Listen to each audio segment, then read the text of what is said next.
So, Eva, what's going on with the market? It's the question we get Yeah. all the time. Yeah. I mean, it is the question that we get all the time. So let's address it, right? There have just been so many changes. Like, it's just not the way it used to be. And I say this all the time that I would be able to have some sort of an idea of what's happening next or where the market's going. But right now, it still feels a little bit unstable.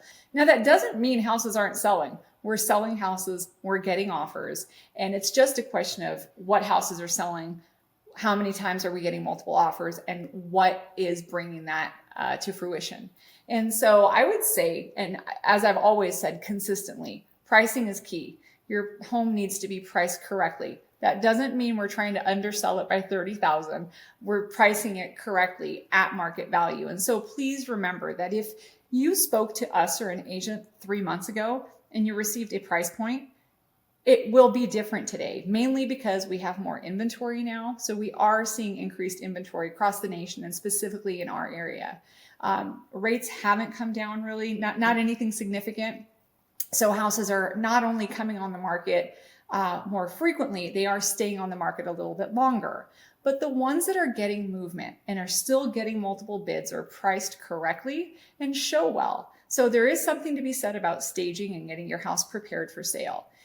It is a different game now. And as long as you know how to play the game and you take the advice of your agent, you're going to win, right?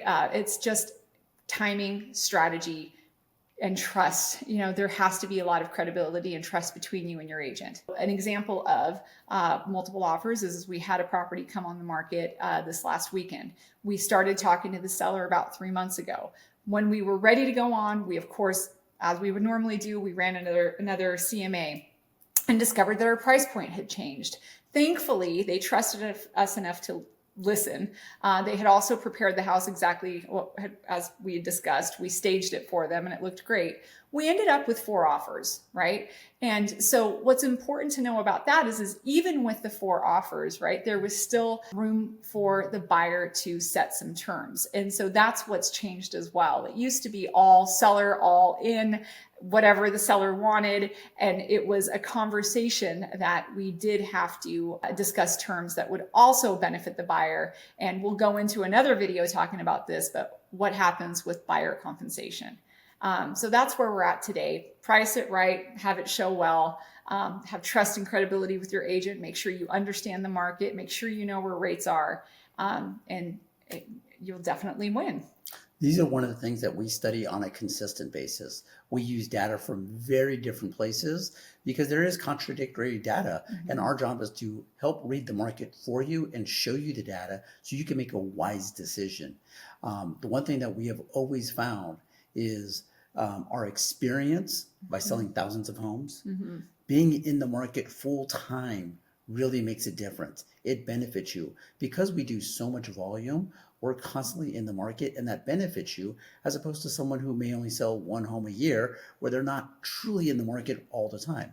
This is what we do all the time to benefit you.